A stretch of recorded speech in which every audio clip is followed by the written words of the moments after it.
Assalamu alaikum wa rahmatullahi wa barakatuh. Barkanku da wannan lokacin al'ummanmu maza da mata. Muna ba ku dubin gaisuwa a daidai wannan lokacin. Wato a yau 23 shekarar 2023 a watan 11.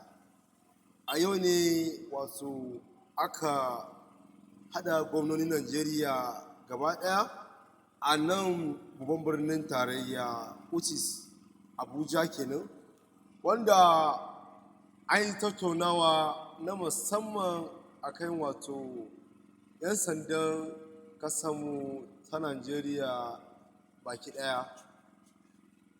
In za ku yi duba a wannan taron da aka yi yau a babban birnin tarayya na Abuja, akwai shugaban ƙasa, akwai mataimakinsa, akwai sakataren gwamnati, duk wani babba ƙasar nan ina nan wajen mutum da ake yi kai tsaye yanzu na haka a babban birnin tarayyar Abuja.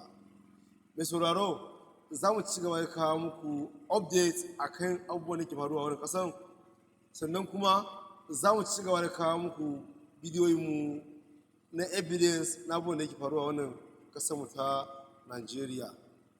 Kar ka gaji da mu, idan farko zuwa ga wannan shafin ka daure ka muna subscribe, sannan kuma ka tsaya mu sharing wannan bidiyoyi zuwa different group a Facebook ko a WhatsApp.